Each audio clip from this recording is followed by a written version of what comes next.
जैसे कि सबको पता होगा, सबको पता नहीं होगा, सुबह एक अपडेट आई थी कि आज भोजपुरी में एक फिर से अवार्ड शो किया जा रहा है। अवार्ड शो तो भोजपुरी में होते ही रहते हैं, लेकिन चर्चा चल रही थी कि पवन सिंह खेसारी लाल यादव पहुंचेंगे। क्या है पूरा अपडेट देखेंगे, अभी स्क्रीन पर दिखाई दे रहा होगा वीडियो।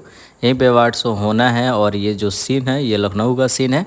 बाकी बहुत सारे कलाकार पहुंचने वाले हैं, सरस सलील द्वारा कराया जा रहा है। स्क्रीन पर दिखाई दे रहा होगा जश्न की एक खास शाम, जहाँ पे दिनेश लाल यादव, अम्रपाली दुबे और अरविंद कल्लू, रिंकू घोष, 3 लोग का पोस्टर, 4 लोग का पोस्टर डाला हुआ है।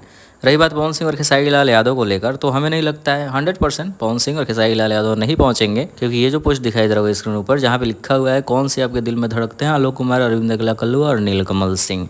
मतलब मेल में इन तीनों का नाम है, तो इन तीनों में से भैया वोट दो और जितवा दो। पवन सिंह खेसारी लाल यादव का नाम नहीं है, मतलब पवन सिंह और खेसारी लाल यादव नहीं पहुंचेंगे। बहुत सारे लोग डाल रहे हैं, लेकिन ये फेक न्यूज़ है। पवन सिंह खेसारी के अलावा जो भी लोग स्क्रीन के ऊपर दिखाई दे रहे थे, यही मेन लोग हैं।